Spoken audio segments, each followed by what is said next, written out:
Hello, everybody. Welcome back to the Live Your Dreams podcast. I'm your host, Joe Gawalis, alongside my fantastic co-host. Where's Victor? On this episode, we're sitting down with an inspirational creative force who's been shaping some of the biggest universes in entertainment. You've seen her work behind Tomb Raider, where she wrote and produced alongside the showrunners across 2 epic seasons, and she also brought her magic to Netflix Devil May Cry. On top of that, she expanded the Gotham universe through her work on Bat Family for DC and the Warner Brothers, and she continued to contribute to Critical Role, a spinoff of the beloved Dungeons and Dragons inspired series. And now she's here to share her inspirational journey with the listeners of the Live Your Dreams podcast. Please welcome the inspiring Shakira Pressley to the Live Your Dreams podcast. Thank you so much for coming on. Oh no, thank you for having me. That was such an epic opening. I feel like I needed like wrestling, like John Cena battle music as I walked out, and I'm just like, oh, right, 100%. You're coming through the curtain. You're ready to go. I love it. Well, I was so excited, Shakira, for you to come on the show because I love what you write. I love your style of writing. I love the universe that you write in. So for me, it is like a wrestling style intro to have you on here. I think it's very cool what you do. I appreciate that. Thank you so much. Absolutely, because you are in this amazing magical world, right? I mean, and there's so many amazing writers out there, and people forge their own path. Now, your beautiful path is in this beautiful world of fantasy and high cinema and the world. I love that world, right? Dungeons and Dragons, the DC universe. You're in with Tomb Raider. It's so cool. I'd love to hear how a young Shakira got started kind of working down this path in your life and kind of what started you on this journey. Yeah, honestly, it was just that when I was younger, we moved a lot. Like, okay. You could believe we moved over 45 times. Wow. Before I was 18. And a lot of the time we'd have nothing to do. So we'd be like, okay, like me and my siblings, we'd be like, what do we do? We'd go to the library and we would rent like movies and manga, and you could rent video games at one point at the library. Yeah. And we just go there, get on Newgrounds, and like read comics too, and play little stick figure games. And I just got obsessed with anything that was like full of world building and genre, just sci-fi, fantasy. And it helps that my mom is like a really big movie buff. That's great. Nerd. So she loves the original Zelda games. Oh yeah, absolutely. Yeah, the original Donkey Kong games. Yeah. Nice. Pac-Man. She was a big gamer when she was younger, and she was like the nerd at her school, like being, oh yeah, I love like Star Trek. Like that was my mom. So I think it kind of like trickled onto us, and we were like, oh, we really love anything that's just entertainment, whatever medium it is. I love that, and I love that world building myself. I have to ask, were you a fan of, you mentioned Zelda, kind of those series like Final Fantasy and Dragon War? Did you play those coming up? Because those are like such good world building games, especially in that kind of 90s time period. That's when it was starting off to actually be able to tell a story in a video game. So cool. Yeah, I think like the first game, I mean, obviously I started with something like Sonic or something. Yeah. I think from there, like the big first like epic fantasy game I played was like Shadow of the Colossus. Yeah, absolutely. Yep. And like I played Legend of Zelda, Majora's Mask. Yes, yeah. And Ocarina of Time and all of those, and I was obsessed with them. So like even now I'm like playing Baldur's Gate. Love Baldur's Gate, absolutely right. Yeah, it's just such a fun game. I'm just such a big fantasy fan right now, and I'm hoping that we get more in the future, because it's just I'm like I consume it so fast. I'm like, yes, give it to me. I'm waiting for Fable, just finished Split Fiction. I'm just a really big like gamer and like novel reader, so sure, I'm just constantly consuming it, and I'm just always excited about stepping into someone else's universe.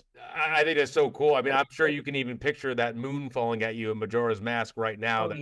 Anxiety building as a kid, right? Yes. Anytime I'm like looking forward to something, or like if something bad's about to happen, my siblings already know that I'm going to drop the gif of the moon crashing down with the angry face. And I'm like, It's like, oh yeah, you have 2 days left before such and such happens. That's just like for a kid, you're looking at that That's fantastic. before it seems so innocent, and you're just like, wow, what an anxiety-based game that was. I thought it was brilliantly done. Was Yeah, I definitely died a lot in that game. yeah, yeah. I think when I was a kid, I never beat it because I definitely just remember always getting crushed by the moon.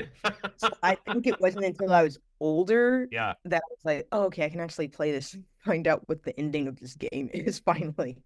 It's good. 100% right, and it's so cool, right? How somebody like you who has an appreciation for this story building, and now you're able to create these worlds yourself. I mean, you love the genre, you have the passion for it. You can see in your eyes when you're speaking. Creating worlds is what you live for. Now, as you get a little bit older, you start playing these games, you really find yourself getting immersed in them. What kind of told you, maybe let me try to pursue this for a career and take my life in that direction?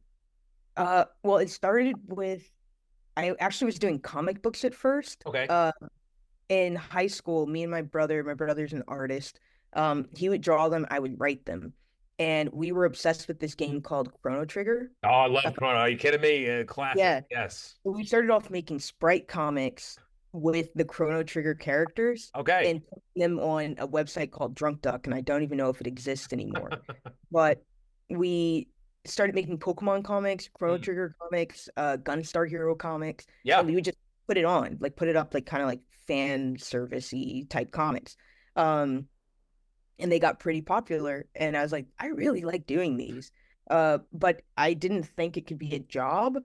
until a teacher, I would like write the stories, my brother would like do the art for it in composition notebooks, and my teacher confiscated my notebook. Oh, Oh, Like, wow. dude, you're seeing me after class, like you're probably passing messages or something like that. So I thought I was in trouble. yeah. And then after class, he was like, I didn't know you were writing. Why didn't you just say that? And I was like, I don't know, man. I don't even talk in this class. Um, so I thought I was going to be screwed. And it ended up him being like, okay, cool. Well, if you want to do this, like, I'm going to help you. So he would like give like newspapers to read. And he would like be like, oh, you should read this book. Have you heard of this author? And he would like really like, he'd give me like a picture and be like, write a whole story from this picture, just a prompt. Yeah, yeah. And I just was like, oh, I really enjoy doing this. And I was like, I think I'm going to write novels. And he was like, ooh, sorry to tell you, we're in the That's digital going. age now. Don't write novels. You won't make money. Yeah. If you want to be more safe, what about you like TV? You like film? You talk about it all the time. Why don't you do that or like video games? And I was like, that's actually a really cool idea. Oh, yeah. Yeah. So from there, I was like, oh yeah, that's what I want to go to school for. Like, I think I want to work in television, film, video games if I can. And I just got really lucky that I ended up in animation at first and just been on a fun ride since then. Talk about a fun ride since then. I mean, for somebody that grew up with those games, you must feel so cool, especially with what you're working on now. We'll get into that, but like you're literally writing what you grew up with. I mean, what better? I mean, amazing for an artist. I mean, you're living the dream. That's amazing. Yeah, it's great to be able to call my parents for sure and be like, you grounded me so many times for pretending to do homework and going to play video games, or like Yeah. you told me to go outside and ride bikes like a normal kid, and I stayed home and binged watched Naruto, and now I'm getting paid to work on all these adaptations that are coming back into the cultural zeitgeist. So I'm like, I think I did good. But That's now great. my parents can't say anything to my younger teen siblings, and I'm like, yeah, leave them alone. You don't know. You never know. I love that you said that because I was talking to somebody that works for us earlier today on the phone, and I was telling him, I said, your family is going to see that you're getting more progress gotten and done. When the work comes in, then you can say, look, it's happening, right? You can't get mad anymore. Now you got to say, look, I made it happen. It's good. Yep. I love that you made that happen because for anybody that grew up playing these games in that universe, you're like the representation of all of us out there of what you can get. I mean, it's really cool. Yeah. Yeah, and it's such a thing that like when you were younger, you were like, oh, this is such a niche thing. Yeah, Now it's just like everyone loves everybody. it.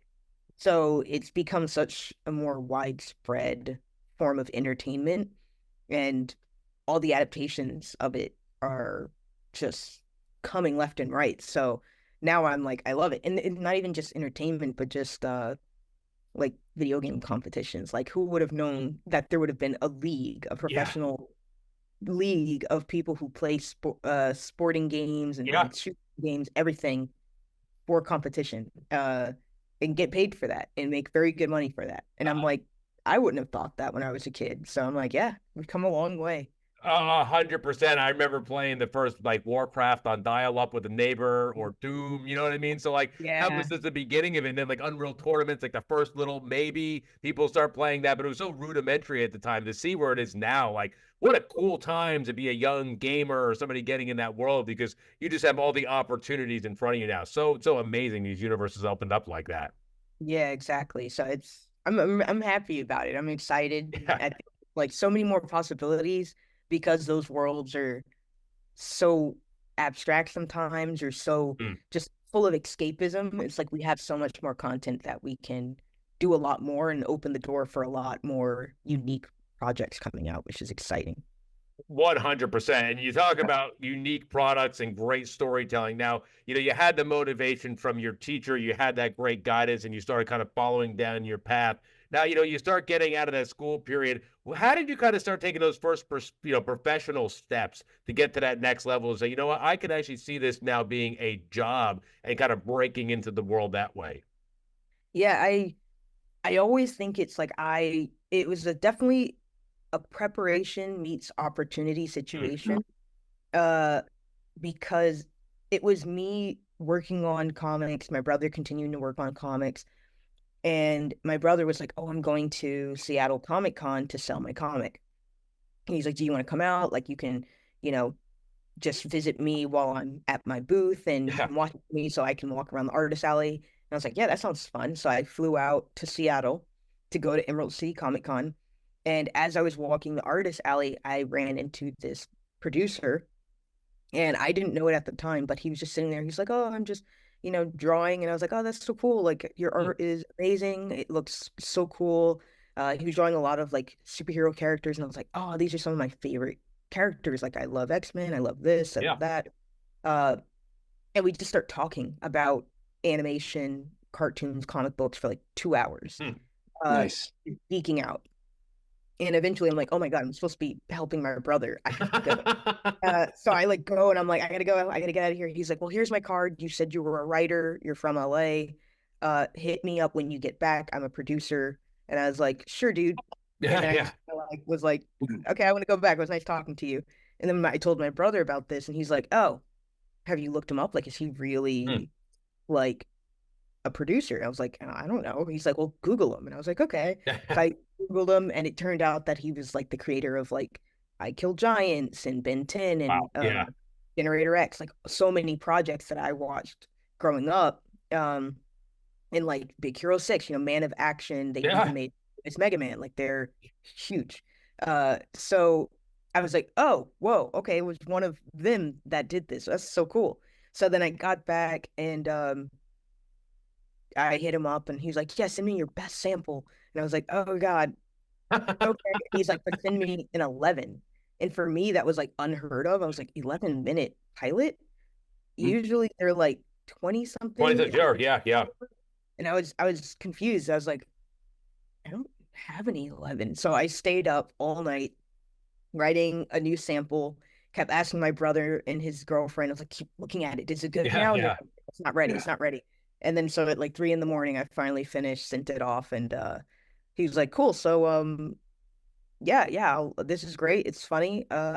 You'll come in for some freelance." And I was like, "Cool. That's awesome. It was that That's easy." great. Yeah. Uh, and then I thought it was going to be smooth from there, and it wasn't. I ended up working part-time at like the Warner Brothers studio tour in Okay. LA, and then the other half of the time working at a law firm, doing litigation with some lawyers helping There you out. go. Yeah. But it just so happened that someone that I worked with on a previous show remembered me, Mm. and the building that I was in, it was just a law firm that sued hospitals, but it just happened to be in the same building as a studio. And someone who remembered me was like, "Oh, you're still working here, right?" And I'm Huh. like, "I'm working in this building, yeah." He's like, "Cool. Well, are you looking for a writing job?" So I was like, "Yes." And he's like, "Well, we're looking for more writers on the show that I'm on, so I'll suggest you. So then from there, that's how I got like my first full like writing gig, and just went from there and got extremely lucky, just kind of being in the right place at the right time, talking to the right people at random times, making friends. And uh, it was funny to me because I always grew up a very shy person. And one of my teachers in college was like, yeah, you can't be in entertainment and not, talk to people, right? Like you can barely make eye contact. You're gonna fail. And I was like, so I As you got look down, right? really Yeah, good. yeah, yeah. Yeah, I was like, oh, Oh so no, okay. that's that. I Yeah. have to get better at this. And so I it's like the first thing I would like go to the store and practice talking to cashiers and Yeah. people. Wow. Like, it's the syrup. And, That's great. so Yeah. I was like, wow, that actually, she was right. I actually worked out, and because I'm no longer horrified of talking to people, That's I great. I kind of got in two opportunities. That is so inspiring, and really, I love that. Again, because you put the work in, you were prepared, like you said, and willing to be there. And if you didn't put the Yeah. work into yourself, like look what you did, and that has nothing to do with the entertainment business. That has to do with you and wanting to become that person you want to be. You took the time to not, overcome the shyness and get out there. That's very inspiring because there's so many great artists and people and creators or people in business that are out there that are just so shy. They're not willing to look up and say, hear what I have to say. And there's so many talented voices that are just not getting heard nowadays. Yeah, and it's also like I realized that it's like if I ever wanted to have my own show and be a showrunner or Yeah. direct, I can't. I have to communicate. I have to be vocal. I have to give my opinions. I can't be afraid of Mm-hmm. people. Um, so yeah, it's something that you don't realize when you're like, oh, I want to be in a leadership position one day. You're like, no, you have to learn to do those things or you're not going to succeed. You just have to go for it. So yeah, it's something that I'm happy I learned that skill.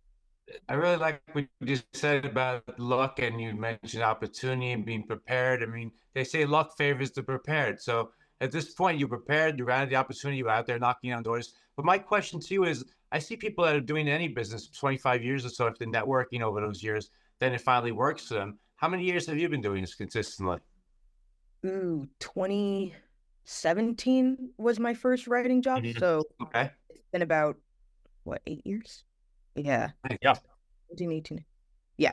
Yeah. About 8, 9 years now. That's Uh, great. Great. full Amazing. time. Yeah. But I was already out here a couple of years working side gigs, living on literally on my brother's couch, until I could, especially because I was like, oh, you have to go to college. And I started college, but then it was expensive, so I couldn't Mm. finish. Yeah. Yeah. And so I was like, well, if I don't finish, I'm probably not going to have a good chance of getting into a room. And was just like, well, I'll keep trying. I'll figure it out. And then it wasn't until I moved out here that I was like, oh, everyone's journey is kind of different. Like Yeah. it's Yeah, drastically yeah. different. It's no one path. Yeah. I love that you call yourself shy, but you have this inner voice that just screams like, Exactly. I'm going to do it. That's so cool, right? Because you're out there and you're saying, I don't care if that's going to happen or not. I'll stay on the couch. I'll make it happen. That's so inspiring that you're just saying, you know what? I believe in this. I believe in what I want. I believe in my voice. That's something very, very special. Yeah, I think it's funny because I'm the second eldest of 6 kids, Wow. and all of us are more reserved, like Mm. quiet nerds. Um, but we joke that it's like probably from our mom because she's the person that goes to the grocery store and instantly can befriend everyone. Like she knows, she's like, oh yeah, that's Sarah. She has 2 kids, and I'm like, you've been to this grocery store once before, and she's like, yeah. You're like, okay. So Fantastic.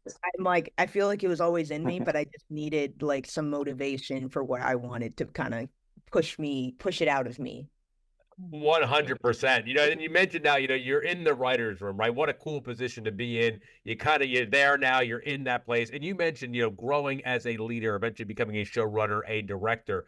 The first time you're in that writer's room, how was that? Because I don't care if you're an extrovert and an introvert, that has to be somewhat intimidating that first time you're actually like, all right, here I am. It's a full-time gig. I'm at the dance. It has to be something special, especially that first time you may have to speak up.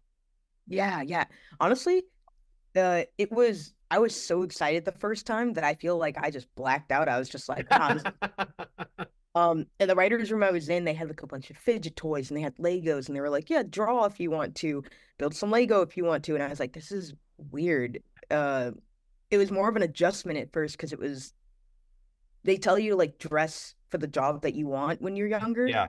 Sure. I feel like that's not so much a thing anymore. Mhm. No one told me that everyone was super casual, so I like wore a button up and everything. I was like, I have to be professional. And I went in, everyone's like playing with Legos and drawing and coloring, and I'm like, this is okay. Um, and then I was like also in the mindset of I have to be super professional, especially coming from this law firm world that Sure, yeah. uh so it was just like, when's the right time to talk? Can I just yell something out? Or I just start giving opinions? Um, and I think like the biggest struggle at first was trying to figure out when it was appropriate to talk, and then realizing any time is appropriate to talk. If you have an opinion, you have an idea, just be like, oh, this is what I'm thinking. Yeah. Or, let that person finish talking. And then you're like, okay, I really like that idea. How about we counter with this? But there was people in the room that were so drastically different, where like some people would carry the room for the most part. And then some people, like I have one friend, his name's Jeff Trammell. He's the creator of the new Spider-Man series. He's the one who got me hired on the show. Oh, great. It's amazing.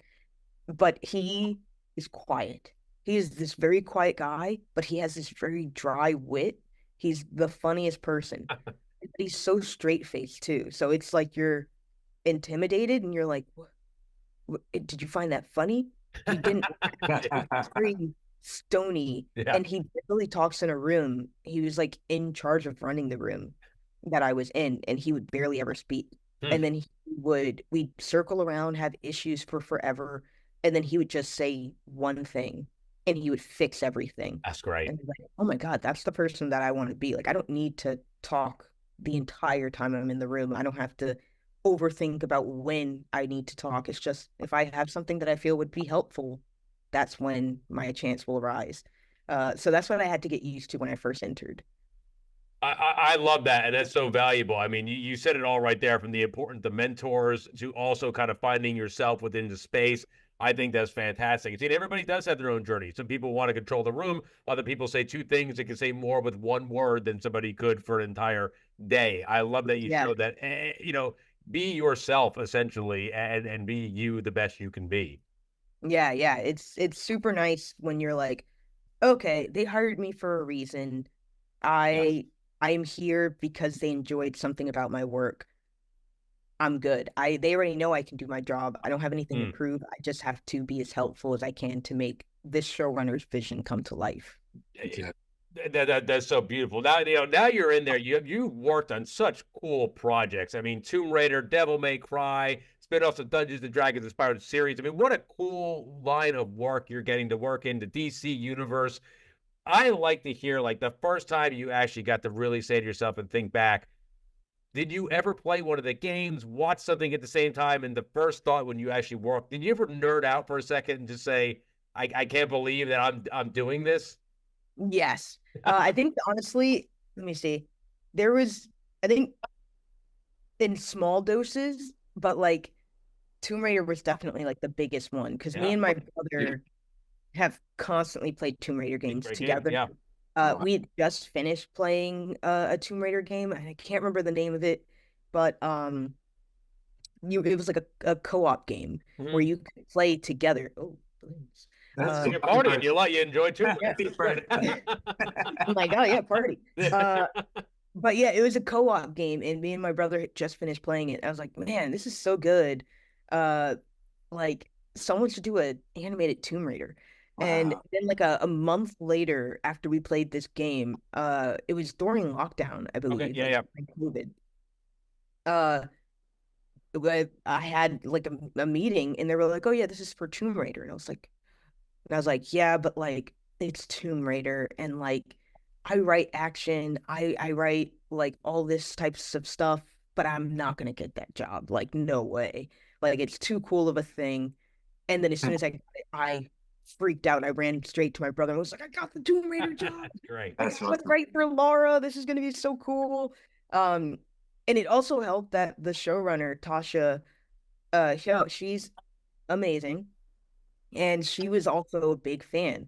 So it was like we just got to talk about like what Easter eggs do we want to put in? When are we gonna give her her Yeah. guns? When are we gonna do this? Are we gonna keep her legendary braid, or like are we gonna how she earned certain outfits and stuff like that? And what characters are we gonna Yes. put in? And like what influences from what game are we pulling from? And just having an excuse, honestly, to go back and play the games. It's great Fantastic. to be able to call it research. I'm like, this Yeah. is a tax write-off, guys.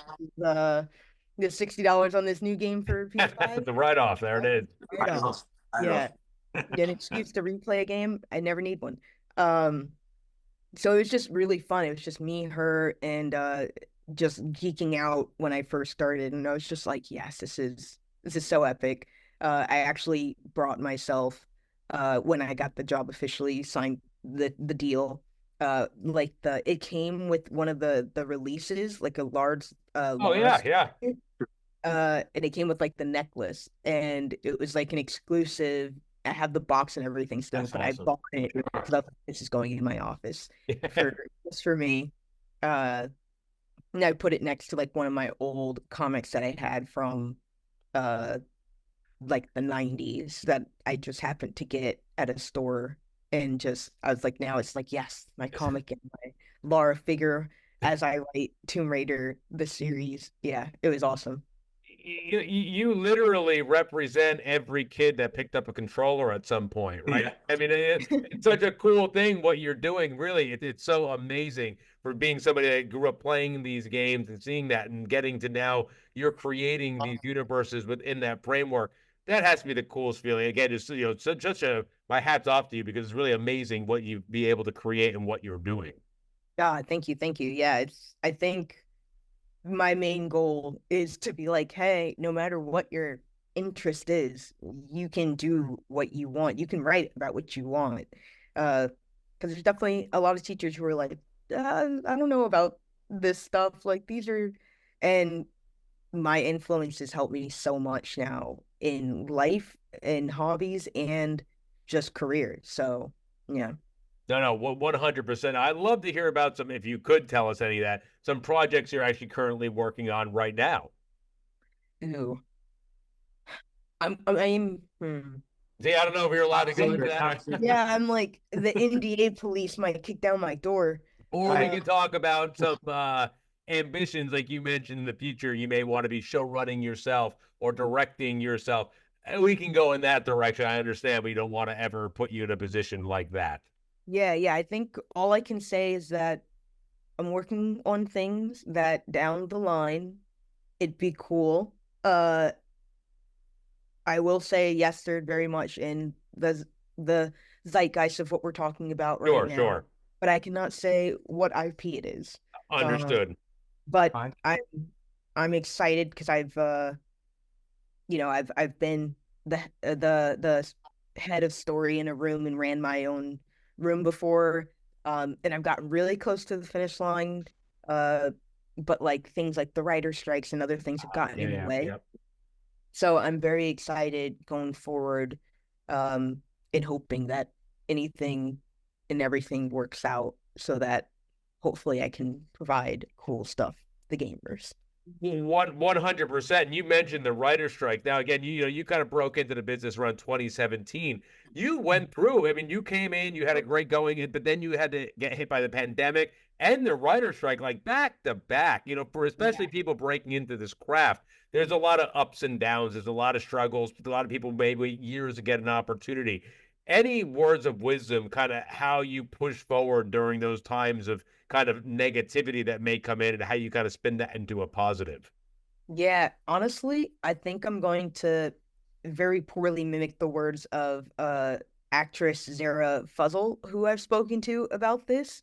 She said that she was talking to her mentor when the strikes were happening and COVID happened and we all were in lockdown. And we were like, well, what are we doing with our careers now? Like, what's going to become of us?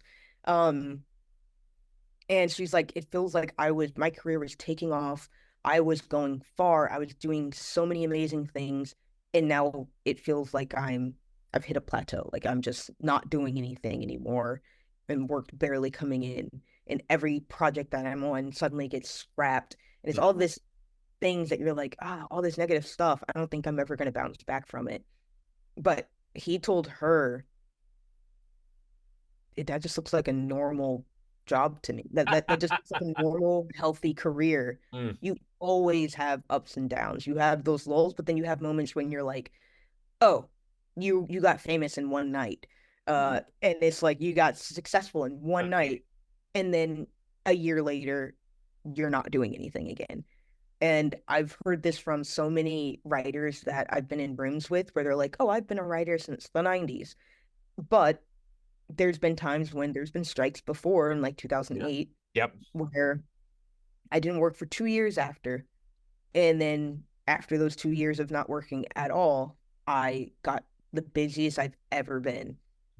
And so it's just like, honestly, just hang in there. I know, especially right now, people think that things are really hard and that things are not going to snap back. And like the industry for sure is different. It's probably not going to be the same as it was, but it's like a cycle. Everything's like a cycle. It's going to return to some normacy at some point. And just, it's a normal career thing. Like I go through it too, where I'm like, oh my God, I'm not working on anything in this very moment. And honestly, for people who are constantly go, go, go, like me, I would suggest finding hobbies and Yeah. not making writing your life, your hobby, your personality. Because even when I was so busy, I was just like, oh, I haven't gone on a vacation in a long time, or I can't go on a vacation because I have work. And I'm like, no, when you have that lull, don't panic about the lull. It's a normal part of your career. It's a normal part of the cycle. Go do things that you enjoy. And then when things pick back up again, you can come back better than ever, mentally prepared, physically healthier, probably. That's great advice. Shakira, yeah, amazing advice across the boards with everything. I can't believe we're almost getting to the 40-minute mark already. You are truly an incredible person. I have to say, before we do that, I know that we are going to have so many listeners, so a lot of young writers listen to this show. If you are so willing, where can people learn more about you? Any websites, social medias people can follow you on if you have these available for the listeners? Yeah, I'm at, you can just find me on Twitter or Instagram at Shakira Pressley. Nothing fancy, just Shakira, like the singer, and Elvis Presley with two S. So just Twitter, Instagram. Shakira, literally, you are an inspirational person. I mean, you gave words of wisdom the entire time. Anything you'd like to add before the end of the episode? Because again, I think somebody like you could stay on for hours and hear your stories. It's fascinating what you've accomplished. It's inspirational, really. I just love to hear if you have anything less to say before we have to get going. The thing that I always tell people coming in who want to live their dreams and make it come true for themselves, give yourself grace when you're coming into the industry, and give yourself grace before you even feel like you're officially in it. If you're doing the work to get there, you're still in the industry. I meet so many people that's like, oh, well, I'm not a writer yet. And it's like, no, you are. You're writing scripts right now. Just because you haven't gotten your first chance doesn't mean that it's because you're not good enough. There's so many reasons why you haven't gotten that chance to get your foot in the door. But give yourself grace when you start, especially. They hired you for a reason. Ignore the imposter syndrome telling you don't belong. Just have the courage and the confidence to be like, I am here for a reason. Now, this is really great, really, really inspiring what you're doing, and thank you for everything. I think it's the coolest thing because, we grew up doing like the same stuff, clearly. So I think it's really cool that you're out there doing what you're doing, because I love the games. I love the universes you're in. It's really an amazing thing what you're doing, and thank you for sharing that with our listeners. Oh, yeah, no, I appreciate it. It's always nice talking to fellow people who are like, oh, yeah, I know exactly what you're talking about. Because I sometimes I nerd out in the room, and sometimes they're like, what are you saying? What is that from? What is that reference? And I'm like, sorry, I have too much time on my hands. I'm like, oh, it's like that scene in Firefly, and they're like, what's Firefly? Fire. stop talking now, right? Yeah. But it's incredible. It's really cool. And you talked about it too. That like kids now, where it was somewhat considered nerdy years ago, it's really become such a socially accepted thing, like gaming. When I was growing up too, like same thing, the gaming was not like a cool thing to do. Yeah. Now it's like a really like all the kids are into it. It's something that everybody does.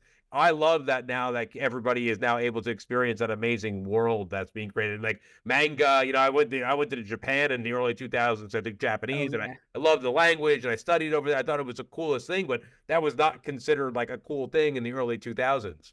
Yeah. No, like me being like obsessed with anime and manga Yeah, and being like, oh yeah, no, like Dragon Ball Z, you have no idea. Samurai Champloo is so cool. Everyone was like, what are you talking about? You're so yeah, weird. yeah. And now I'm like, my siblings are like, oh yeah, I've been watching Demon Slayer. And I'm like, you talk to your friends about Demon Slayer? They're like, yeah, they all watch it. We all watch anime. And I was like, oh, weird. Okay. Weird is right. I mean, we never thought that something like that was, it was such a niche thing, really niche. I mean, and so many Yeah. minimal people talked about it. It was like you kind of found your circle of friends that enjoyed that stuff. And, everything now, seeing these series take off, and it's just amazing seeing these video game franchises appear, and everything is just growing and growing. Like, I love to see like what they did with Fallout. I thought they did a great job. And I Oh, remember, yeah. yeah, I remember playing the first Fallout on PC when it came out, and just like Yeah. loving that world, right? And now it's what it became through obviously the new ones on PS5 and 4, but the series and everything, just seeing a video game evolve from that, such a cool thing. Yeah. Yeah. And they have so many, like Sony's doing so much right now. Yeah. Like No, no, even yeah. Last of Us, the Last new of Us season, is phenomenal. Yeah. I mean, what they did with that is just gorgeous. And to see these major networks take on like you remember when the video games movies used to be like the original Mario Brothers, like Street Oh Fighter, yeah. Double, like Yeah. and never knocking any creation, right? But like clearly there wasn't Yeah. effort put into making No, it that a was so cinematic. drastically different. I think about the original like Mortal Kombat movies, and I'm Yeah, like, oh yeah, no. But even now, I show like my siblings now know like the Seth Rogen Teenage Mutant Ninja Turtles yeah, as yeah, Ninja Turtles, but I showed them like the Vanilla Ice like yeah, ninja rap, yeah. Secret News, and they were yeah. like, "This is the worst thing I've ever seen. Why were you? This is nightmare fuel. Why were you watching this?" It was cool back then, okay? Yeah. It was different. Our Mario movie was different than your Mario movie. How cool is it? Like their Mario movie is what we wanted. Like that. I mean, I I even thought about know. that as a kid. Like, just make the game into a movie. You I don't have to know. overcomplicate it, do anything. But I will say, like, my guilty pleasure is the Jean-Claude Van Damme Street Fighter from like '94. That is like any time I just want to turn Yes. my brain off and be like laugh. I still enjoy putting that on. I always just had a. I was about to say it's Van Damme. You can't really go But wrong. no, you Like, can't go wrong, right? You're just having a yeah. good time. You're Anything Van there. Damme is good. Yeah. You just enjoy Like yourself I doing feel it. like anything him, honestly, back then, Schwarzenegger Yeah. and like Val Kilmer at the Yeah, time. yeah. Yep. Anything. I was just like, oh yeah, I'm here for it. You Yeah. have to be. It's so badass and so cool. And again, like talking about cool things of expanding genre. Like I love JCBD. Did you see that? Like what they did with him? Like Oh awesome. Like, yeah, I yeah. mean, what a cool idea. I loved that and thought he was brilliant. Like I just really just taking all the fun out of himself and playing it like that. Like so well done. Yeah, I'm excited. I'm like I think like we're hitting a place where hopefully people will keep putting as much like focus and heart into the Yeah. adaptations. Um, Mm. because I feel like I'm like, if we're gonna do adaptations and stop doing as much originals, they gotta be good. They gotta Yeah. be we gotta do like fan service, but we also have to tell a really good story. Yeah, it goes back to That's storytelling. yeah, it's like that's the point. You're there for even when you're playing the game, you're like, I'm not here for like the fighting and everything's cool, but I can fight in any game. I'm here for Dante. No, exactly Like right. Exactly right. it's like you're there for those characters, so you got to write them well. So I'm hoping that they continue to do that. That's so well said. Really, just amazing. I remember playing like the original like Final Fantasy. I guess they call it 2 back then on Super Nintendo. All you did Oh was man, press A, right? Like A. yeah, But the story, yeah, like, you're just waiting to get to the next story sequence. The action yeah. combat is really not that engaging, but No, the overall story. That was like one of the first games I remember I played. That was yeah, like story narrative. It was like, wow, you can And do this people in a wanted the game. story so bad, they Yeah. made a remaster where you could just skip through the The battles. battles, exactly. I just got the Suikoden series just remastered. Oh, Yes, and so yep, they got to sped that up too. But that I thought that was a yep. brilliant game. Love that they're remastering things like that, kind of building a new series around that again, which is great. Yeah. I'm like, oh, man, they're doing so many. Like even now, I'm like, I was just watching the Nintendo Direct, and I was like, oh, Yeah, that yeah. is a game for my wallet. And hey, Donkey Kong's coming back with a big thing. Look at him. I I mean, know Donkey Kong and Metroid look so cool. I'm like, oh my God. wasn't that cool again? Like you mentioned, like Tomb Raider. I love that. Like it was Samus, right? Like that first female Yeah, protagonist. I remember the first time when you beat the game quick enough. Like, wow, that was a girl. As a kid, yeah, a young guy, you yeah, never saw that in a game. That was like yeah. the first mind blowing. That was like that Like, first big female protagonist. yeah, and then like, what was it? The first Metroid Prime Yes, was yeah. just so good. Amazing. Yeah, I was obsessed with Metroid at one point. Uh, yeah, and like it was like my kick after Halo. I was like, oh, I'm gonna Yeah. play Metroid now. But yeah, oh, I'm like, I'm waiting. I'm actually still surprised, honestly, that they haven't done anything with Metroid yet. I was just saying, like, I'm shocked because that is like tailor made for something like a series. I mean, imagine Yeah, what you can do with it. The space pirates and Samus, I was like, everything. they just released Alien Romulus. It's Yeah. the ability to make it and do a lot of like realistic aliens and the suits and everything. You can do it. Alien Yeah. Romulus has proved it. Uh, I'm waiting for them to do it. They have to. I mean, it's going to be fantastic. And Nintendo has to really, after Mario Brothers' success, really has to see if you do it correctly. They have everything. Yeah. Zelda, Metroid. You can make a series forever. Throw back the Kid Icarus. We'll bring him out there. We'll bring Oh man, everybody. yeah. We'll get everybody. Next thing you know, we're gonna have like Marth and Isaac in a game. I love Fire Emblem. Are you kidding me? Like that is one of my Fire Emblem the movie. Yeah, I would wouldn't even know what that would be. It would be an epic war. Are you kidding me? Like Yeah. imagine like what's going on there. I think that would be phenomenal. Like I love those games. Like Christopher Nolan's like movie, and I'm just like, what is Tom Holland playing Isaac or something? I don't know. You see it right there, and it works, right? I mean, Yeah. Three Houses was great. I thought that was a great game. I had a lot of fun. The drama's there. It works. I think it's really fantastic. Yeah, I'm excited because I know there's a lot happening, and so I'm like, ooh, I can't wait till things start coming out and we get to actually talk about them because it's Yeah. even Devil May Cry. I worked on Devil May Cry. Yeah. Oh yeah. Yeah. And even Tomb Raider, the second season hasn't even come out, but we wrote that back in 2020, 2019. Oh wow. Yeah. So it's just like knowing all the secrets and being like, I can't talk about Can't it. say anything at that point. Yeah. Yeah. No. That's incredible. Like Devil May Cry and Tomb Raider, these are like genre-defining games that broke barriers. I mean, in the first Tomb Raider in '96, I think it probably came out the first one, but that was like the first time again you get these 3D polygons and you have a female protagonist in there. And Devil May Cry, that like blew you never saw anything like that before when that came out. Yeah, it was, man, it was so exciting when I played Devil May Cry for the first time. And I was just like, whoa, like I've never played mechanics like this before. Yeah, exactly right. It was undone. Different.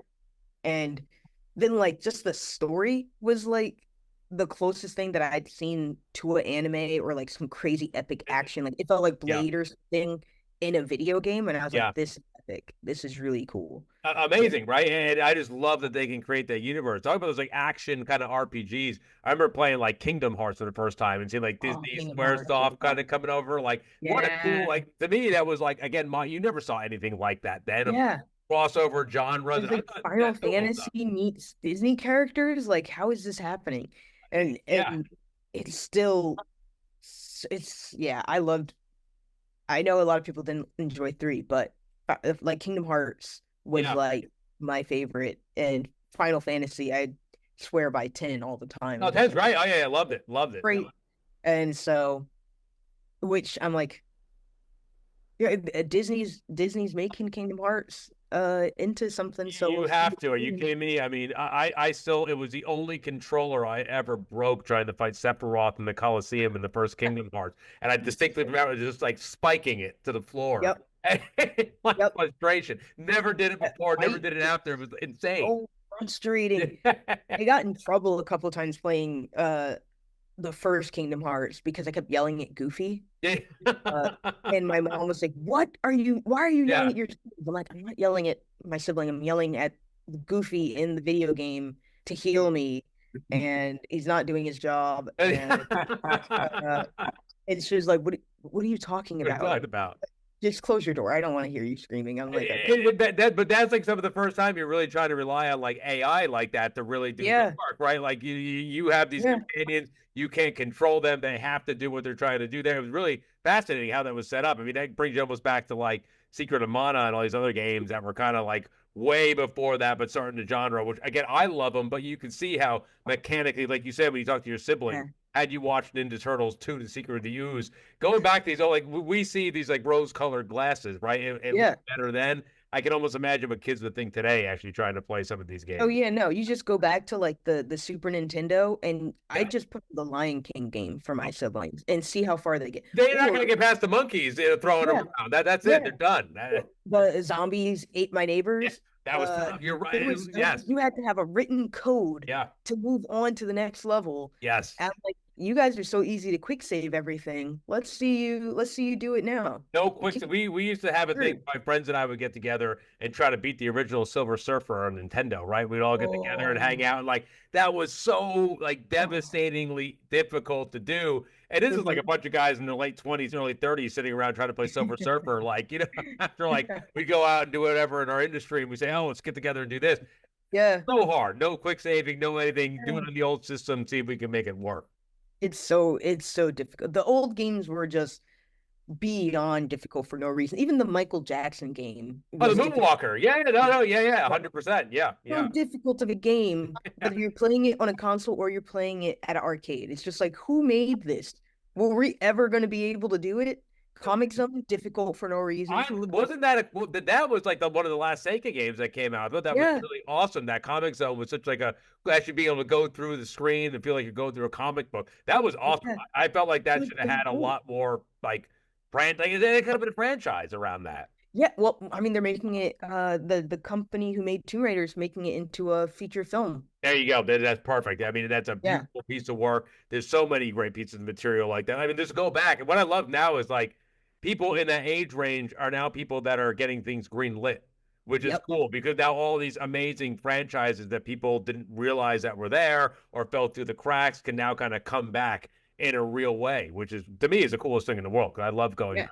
I've literally been a gamer my entire life. I love everything from Nintendo till today. I mean, I just went back and played Wasteland 3 the other day just to Oh like, man, you know what I mean? Like, yeah. yeah, exactly right. Just wanted to play a cool, like, kind of strategy RPG. Why not? Let's do that.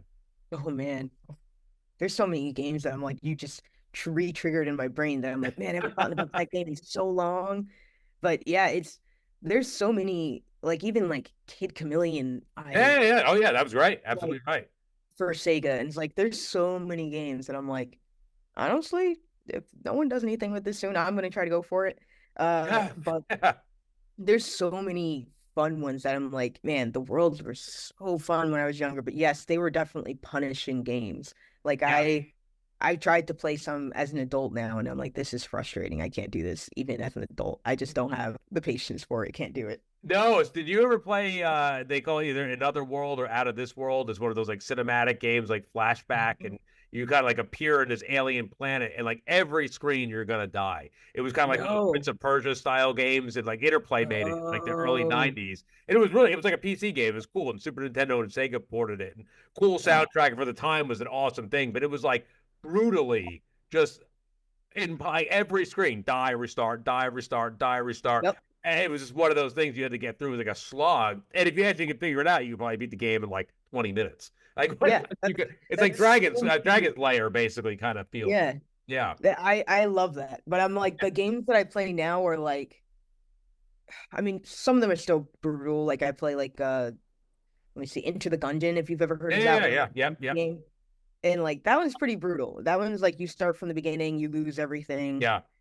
Tunic is also an indie game that's Yep. just like really it's like Dark Souls meets Zelda. Oh, It's yeah, just yeah, but you think it's gonna be such a so cute little weird. game with the cover and everything like that? Yeah, it's so cute, Yeah. but then it's so brutal. So I'm like, okay, I can go back and play those games, and then I've tried, and I'm like, oh my God, no. So, Mega Man games is yeah. probably the only thing that I've been able to go back and be like, oh, I can beat some of these now. Not all of them, but I can beat some of these now. They're hard. People don't realize what a hard franchise that was. Oh yeah, oh yeah. All the Mega Man games are Yeah. extremely hard. If there's ever a kid who's like, oh, I want to get it, no, just Mario, Sonic, Rayman, Crash, anything else, just do not go and try to beat a Mega Man game. No, almost impossible. You're gonna Yeah. sit there for hours. I don't know how I did it as a kid, like Mega Man 2, 3, 4. Those are tough games on Nintendo. Yeah. Not easy. Then No. like I love the Super Nintendo X series. Awesome. Just awesome. Yeah.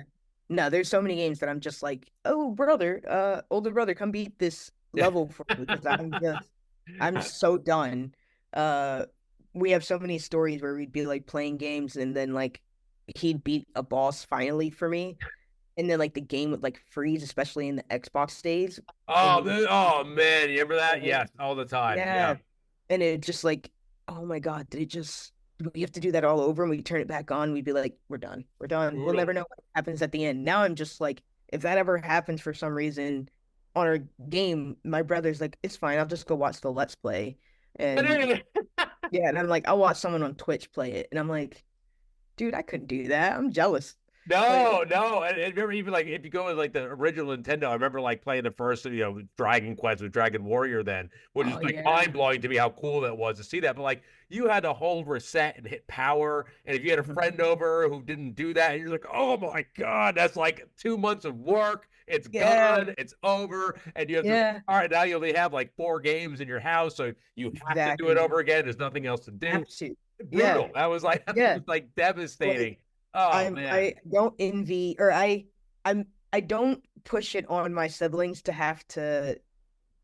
I don't know why we did this. I don't think it actually worked, but we used to lick our CDs when they weren't working. Yeah. And we'd be like, oh, we just lick it, and then we just rub it on our shirt, and then we just put it in.